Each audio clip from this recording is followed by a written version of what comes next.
Hi everyone, today let us learn about methane rearrangement, DPM rearrangement, also called as Zimmerman, because he was a scientist, he was an American scientist who found this rearrangement.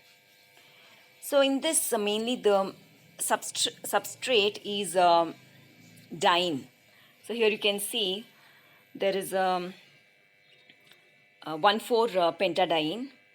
Both of them are 1,4 pentadiene with a substitution of a phenyl group.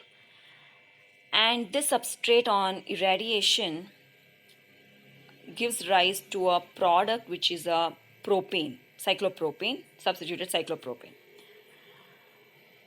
So mainly this reaction involves a free radical mechanism.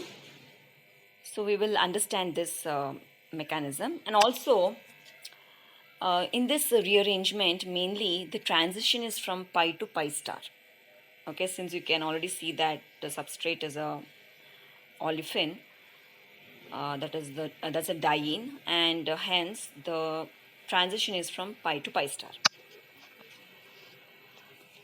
Okay, so here is an example and the mechanism. So we have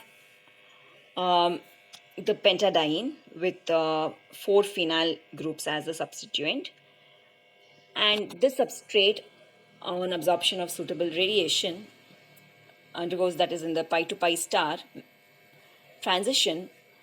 So mainly the first step will be at carbon 4 and carbon 5, there is going to be a homolytic cleavage.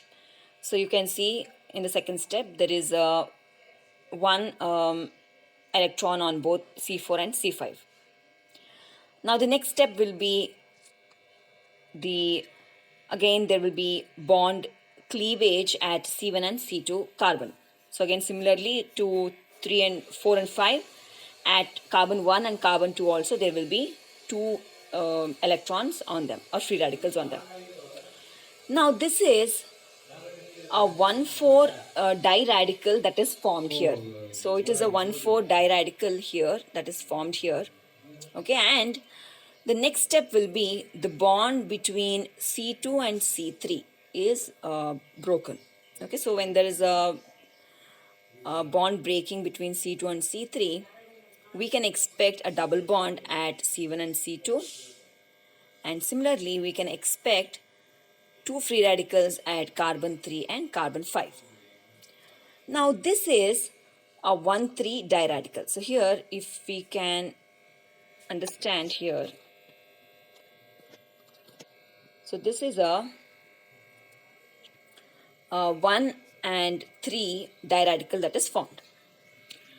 Okay, now the next step will be, if we closely observe, since there is already a free radical at carbon 3 and carbon 5, it can definitely form a cyclopropane structure as this. So this is going to be the rearrangement, and in this rearrangement we have to understand that there is no migration of any substituent group. Okay, there is there is going to be free radical mechanism. Now this is again the same thing.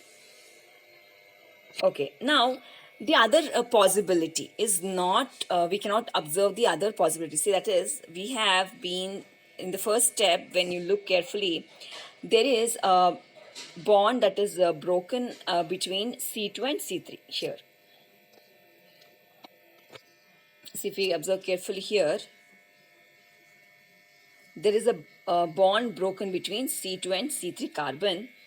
Okay, now the other way, that is a bond broken between C3 and C4, if we observe carefully, that is not possible, because we should always understand that the free radical, okay, is always stable when there are groups like phenyl, because see, we know benzene molecule is known for its stability because of delocalization. So that is why the free radical can easily be can undergo the continuous delocalization because of the phenyl group. So that is why we can say that 1,3 diradical is the most stable intermediate. Okay, that is 1,3 diradical is the most stable intermediate.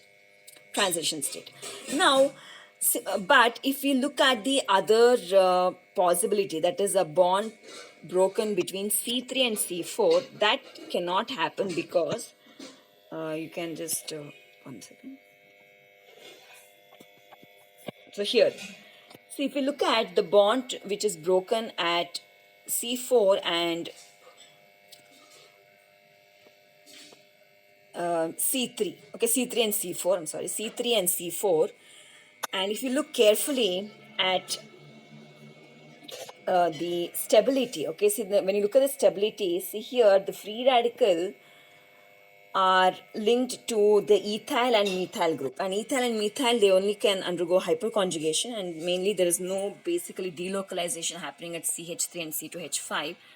So hence we can call this 1,3 diradical as less stable diradical. Okay, so that is the reason why there is we have to look into the conjugation and also delocalization, and that is the reason why a particular cleavage is possible at C2 and C3, not at C3 and C4. So that is what here it says, that it is a less stable 1,3 diradical, and this product is not observed. Okay, thank you very much.